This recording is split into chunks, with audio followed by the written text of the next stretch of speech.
Addiction. It's a term we all hear, but what is it? When we think of addiction, we associate it with crime, drugs, and illegal activities. But when we take a look at the definition, it's essentially the constant engage in behaviors that provide us with instant gratification, even if they give us harmful consequences.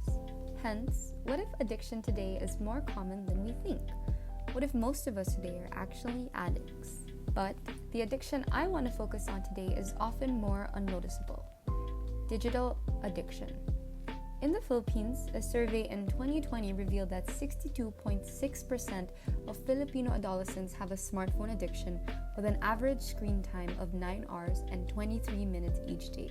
Putting this in comparison to other countries, ours is concerningly higher, and we have to do something about this.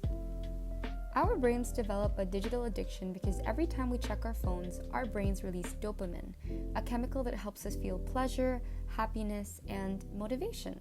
However, because of our overuse, our brains are overstimulated and constantly depend on our phones for that addictive dopamine fix. In fact, digital usage is so addictive, a brain scan conducted on someone who plays digital games looks the same as the brain of someone using cocaine. Digital addictions have caused detrimental impacts on our emotional well-being, physical health, cognitive development, and so on. And this happens especially in the Philippines today. Behavioral changes even include depression, anxiety, brain fog, and most noticeable, shortened attention spans. Here are a few symptoms of someone who may have a digital addiction according to the Northwestern Medicine.